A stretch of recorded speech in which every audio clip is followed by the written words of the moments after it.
ഗതാഗത മന്ത്രി CP ജോണിനെതിരെ പരാതി. സ്ത്രീകളെ അധിക്ഷേപിച്ചെന്നാണ് പരാതി. Palakkad Kerala bus transporters association സമ്മേളനത്തിലായിരുന്നു മന്ത്രിയുടെ വിവാദ പരാമർശം.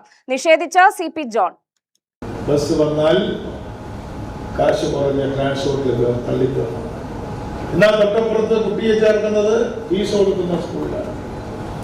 അസുഖം വന്നാൽ പ്രൈവറ്റ് ആശുപത്രിയിൽ പോകാൻ പേടിയാണ്. അവിടെ കൊടുക്കാൻ പൈസയില്ല.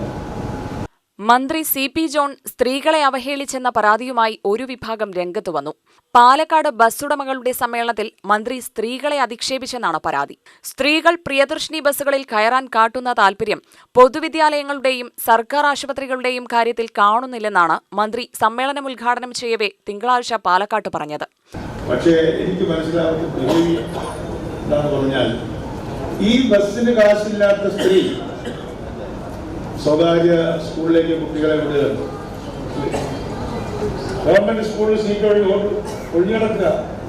ഗവൺമെന്റ് സ്കൂളിലേക്ക് ഇപ്പോഴും കുട്ടികളെ വിടുന്നതിന് പകരം ഫീസ് കൊടുക്കേണ്ടാത്ത പ്രൈവറ്റിൽ പോലും വിടാതെ ഇവിടെ വിടുന്നത് ഫീസ് കൊടുക്കേണ്ട സ്കൂളിലേക്ക് അല്ലേ? എന്നാൽ ആശുപത്രിയുടെ കാര്യം വരുമ്പോഴോ, ആശുപത്രിയുടെ കാര്യം വരുമ്പോൾ ഇതേ സ്ത്രീ തൻ്റെ അച്ഛനെയും ഭർത്താവിനെയും കൊണ്ട് വരാന്തയിൽ കിടക്കുകയാണ് ഗവൺമെന്റ് അല്ലേ?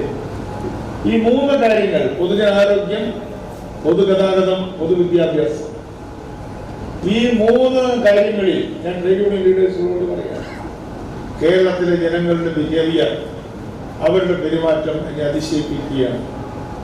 ഇതാണ് ചിലർ വിവാദമാക്കിയത്. സ്വകാര്യ വിദ്യാലയങ്ങളിലേക്ക് കുട്ടികളെ വിടാൻ താൽപര്യം കാട്ടുന്നവർ എന്തുകൊണ്ട് പ്രിയദർശിനി സൗജന്യ യാത്രയെ ആശ്രയിക്കുന്നുവെന്ന് മന്ത്രി പറഞ്ഞതായാണ് പരാതി. അതേസമയം താൻ പൊതുമേഖലയുടെ പ്രോത്സാഹനമാണ് ഉദ്ദേശിച്ചതെന്നും മറ്റുള്ളതെല്ലാം ദുർവ്യാഖ്യാനങ്ങളാണെന്നുമാണ് മന്ത്രി CP ജോൺ മറുപടി പറഞ്ഞത്. UTV news, Palakkad.